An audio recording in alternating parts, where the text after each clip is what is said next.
का नाम लेने लगता है और वहाँ मौजूद कुछ लोगों को ये चीज़ पसंद नहीं आती और वे कहते हैं कि यह पाकिस्तान है, भारत नहीं, यहाँ सचिन की नहीं चलती।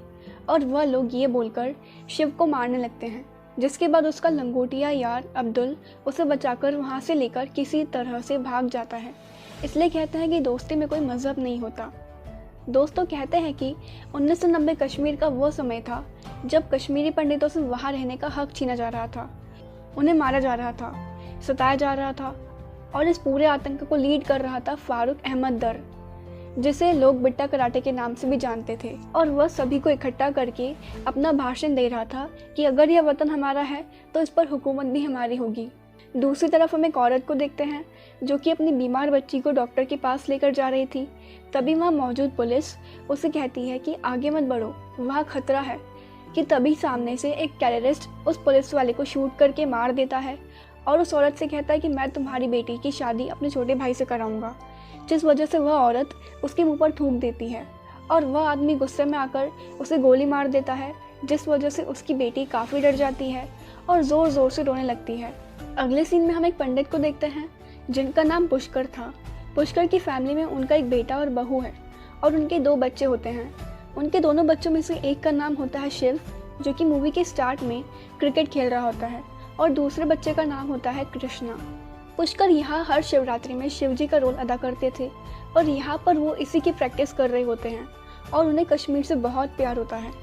अब वह अपने पोते शिव को ढूंढ रहे थे क्योंकि अब तक वह घर नहीं लौटा था।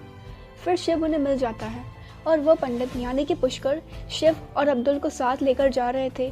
तभी पीछे से एक आर्मी की गाड़ी आती है और कहते हैं कि मेरे साथ चलो क्योंकि माहौल गर्म है, तुम्हें कोई नुकसान न पहुंचा दे। पर अफसोस उनकी गाड़ी आधे रास्ते में ही ब्लास्ट हो जाती है। दूसरी तरफ हम पुष्कर के घर को देखते हैं जहां बिट्टा कराटे अपने आतंकवादी दोस्तों के साथ पुष्कर के घर में घुस आया था और वह शिव के फादर को ढूंढ रहा था, जिस वजह से शिव के पिता एक अनाज के ड्रम में छिप जाते हैं ताकि वो उसे मार ना पाए। लेकिन तभी बिट्टा कराटे को उनके वहाँ छिपे होने की खबर मिल जाती है, जिसके बाद वो उस ड्रम पर गोलियां चलाने लगता है। वहाँ बैठी शिव की माँ, जिनका नाम शारदा था, वह यह सब अपनी आंखों से देखकर काफ़ी डर जाती हैं। और तभी वहाँ पुष्कर भी आ जाते हैं, जिस पर बिट्टा कराटे शारदा को उसके पति के खून से रंगे चावल को खाने के लिए मजबूर करता है और कहता है अगर तुमने इसे खा लिया तो मैं तुम्हें और तुम्हारे बच्चों को जिंदा छोड़ दूंगा। और फिर इसी के साथ कहानी पहुंच जाती है प्रेजेंट में, जहां हम ब्रह्मदत्ता नाम के आदमी को देखते हैं जो कि अभी भी कश्मीर में रह रहा था और यहाँ पर उसे मिलने पुष्कर का छोटा पोता कृष्णा पंडित वहाँ आता है, जो कि अब दिल्ली में रह रहा था। लेकिन वह अपने साथ अपने दादाजी यानी कि पुष्कर की अस्थियाँ लेकर आया था क्योंकि अब उनकी मौत हो चुकी थी। कृष्णा के वहाँ आने पर कुछ और लोग भी वहाँ आ जाते हैं जो कि पुष्कर के कभी दोस्त हुआ करते थे और उनके दोस्तों में थे महेश कुमार जो कि एक डॉक्टर थे, हरिनारायण जो कि अपने वक्त में एक डीजीपी थे और अतुल श्रीवास्तव जो कि एक जर्नलिस्ट थे। लेकिन कृष्णा को अपने माता पिता की मौत के बारे में कुछ भी नहीं पता था कि आखिर उनकी मौत कैसे और कब हुई थी। उस बेचारे को ऐसा लगता था कि उसके माता पिता की मौत एक एक्सीडेंट में हो गई। और फिर इसी के साथ सीन शिफ्ट होता है दिल्ली के JNU यूनिवर्सिटी में, जहां कृष्णा ऑडिटोरियम में बैठा प्रोफेसर राधिका के लेक्चर को सुन रहा होता है। राधिका यहाँ पर बैठे बहुत सारे स्टूडेंट को भड़का रही थी कि उन्हें कश्मीर को आज़ादी दिलानी है और कश्मीर को इंडियन गवर्नमेंट से और यह उसी टाइम की बात है जब आर्टिकल 370 को कश्मीर से हटाया गया था। लेकिन बहुत सारे लोग इसके अगेंस्ट थे, including professor Radhika. Professor Radhika को भी ऐसा लगता है कि कश्मीर को भारत का पार्ट नहीं होना चाहिए था और वह यह भी बताती है कि 1990 में कोई भी जेनोसाइड नहीं हुआ था और ना ही किसी पंडित को मारा गया था। और उसकी बातें सुनते सुनते कृष्णा को भी यह सब सच लगने लगता है, जिसके बाद कृष्णा अपने कॉलेज के प्रेसिडेंट इलेक्शन में खड़ा होता है और इसी चीज़ का फ़ायदा उठाते हुए राधिका कृष्णा को मैनिपुलेट करके अपने साइड करते जा रही थी। और फिर सीन एक बार फिर से पास्ट की तरफ चेंज होता है और हमें 1990 का सीन दिखाया जाता है, जहां पुष्कर ब्रह्मदत्ता से मिलने जाता है क्योंकि वह एक IAS ऑफिसर था। वह उससे बोलता है कि कश्मीरी पंडितों को प्रोटेक्शन की काफ़ी ज़रूरत है और ख़ास करके मेरे बेटे को, क्योंकि उसके बेटे को बिट्टा कराटे ने इंडियन पुलिस के मुखबिर करार दिया, यानी कि हिंदुस्तानी जासूस। ये सब सुनने के बाद ब्रह्मदत्ता कहता है कि ठीक है, मैं कुछ करता हूँ।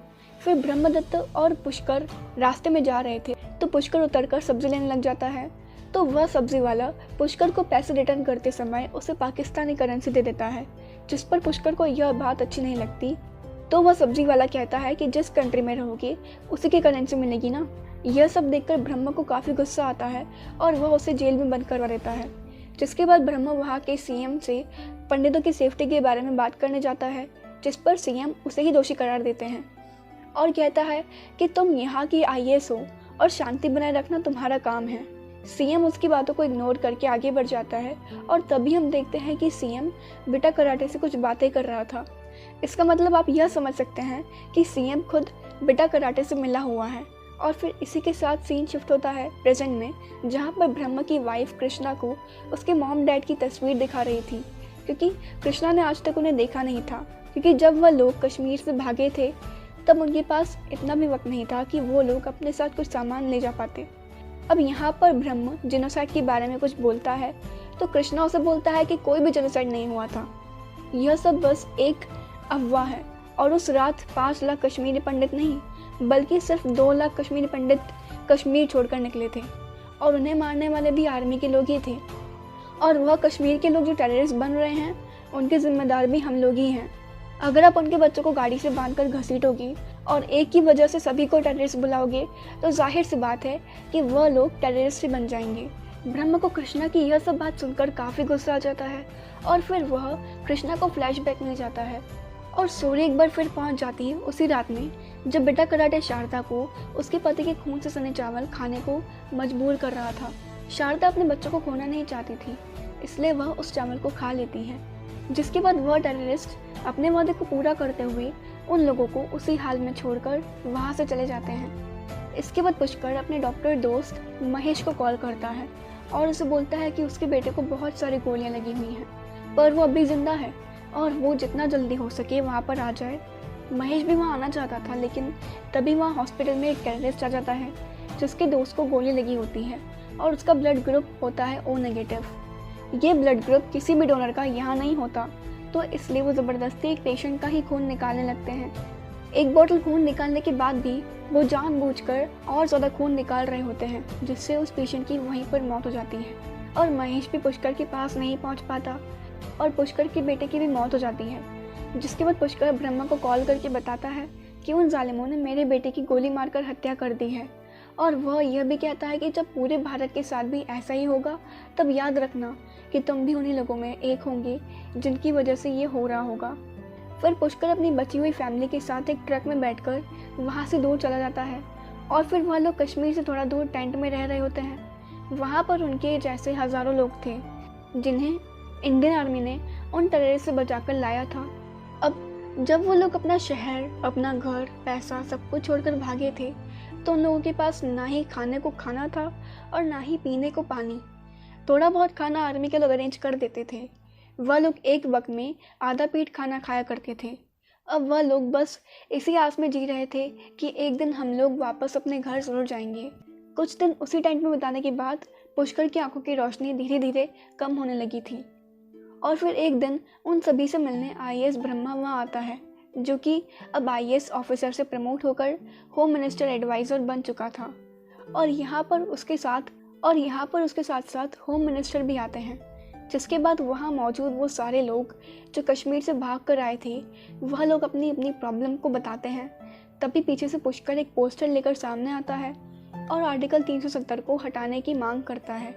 यहाँ पर ब्रह्म पुष्कर को देखकर काफ़ी बुरा फील करता है क्योंकि उसकी आंखें काफ़ी हद तक ख़राब हो चुकी थी और अब वह पूरी तरह से मेंटली डिस्टर्ब भी हो चुका था, जिस वजह से वो ब्रह्म को पहचान भी नहीं पाता।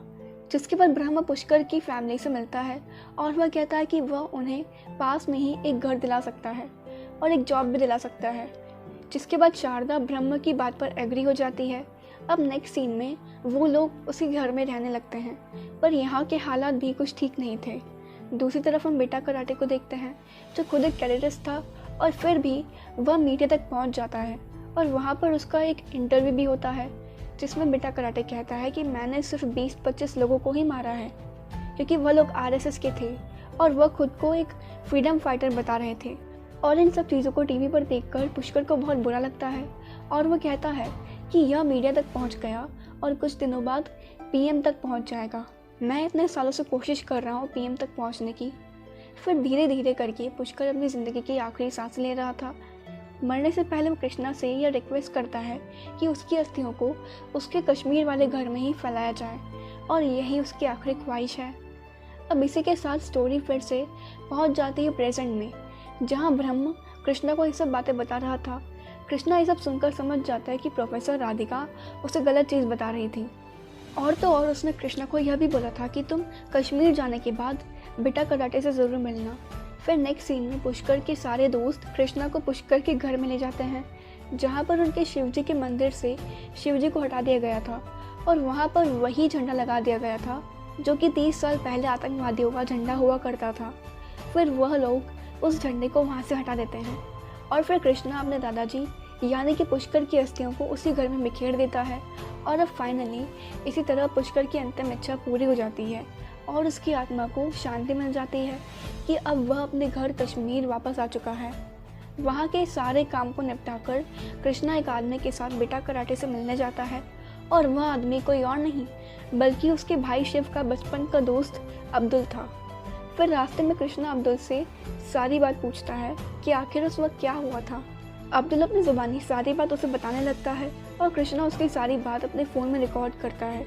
अब्दुल उसे बताता है कि मैं और मेरा परिवार कभी भी कश्मीरी पंडितों के खिलाफ नहीं थे, बल्कि शिव तो मेरा बहुत ही अच्छा दोस्त था और जब तुम्हारा परिवार उस घर को छोड़कर भाग रहा था तो मेरे अब्बू ने उन लोगों की काफ़ी ज़्यादा मदद की थी।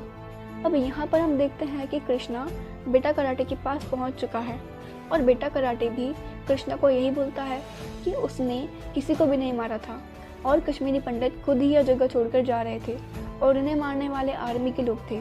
और बेटा यहाँ पर अपना कंपैरिजन भगत सिंह और महात्मा गांधी जैसे फ्रीडम फाइटर से करता है। यह सब सुनने के बाद कृष्णा को लगता है कि बेटा बिल्कुल सही कह रहा है और इसी बात पर वह जाकर ब्रह्मा से झगड़ा भी कर लेता है और उसे खूब खरी खोटी सुनाता है। अब जब पानी सिर से ऊपर चला जाता है तो ब्रह्मा गुस्से में आकर कृष्णा के सामने 3 फाइल्स रख देता है। जब कृष्णा उन फाइल्स को पढ़ता है तो उसके होश उड़ जाते हैं क्योंकि उसमें उसके भाई शिव और उसकी माँ का भी फोटो था और उसे बेटा कराटे ने ही मार दिया था। ये सब जानने के बाद कृष्णा वापस से अपने कॉलेज में जाता है जहाँ वो प्रोफेसर यानी कि राधिका एक सॉन्ग गा रही थी जो सभी स्टूडेंट को कश्मीर को लेकर मिसगाइड कर रही थी।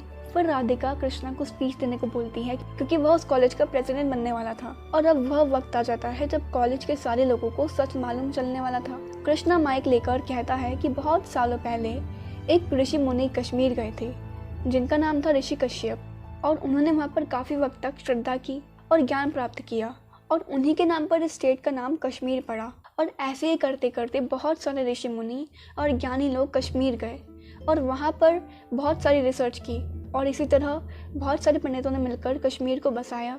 पर एक दिन वहाँ पर कुछ टेररिस्ट आए जो कि शुरू में तो वहाँ पर पनाह लेने के लिए आए थे और कश्मीरी पंडितों ने उन्हें रहने दे दिया और धीरे धीरे करके उन्हें पता चला कि कश्मीर कितना ज़्यादा खास है और फिर उन्होंने वहाँ पर कश्मीरी पंडितों पर ही अटैक करना शुरू कर दिया। उन्होंने कश्मीरी पंडितों को मारा, उनसे ज़बरदस्ती कलमा पढ़वाया, जबकि इस्लामिक किताब में यह लिखा है कि किसी को भी ज़बरदस्ती कलमा पढ़वाना ये मुसलमान बनाना सख्त मना है। लेकिन उन जालिमों ने सिर्फ पंडितों को ही नहीं मारा, इवन जो मुस्लिम भी उनके खिलाफ आवाज़ उठाते थे उन्हें भी मार दिया जाता था।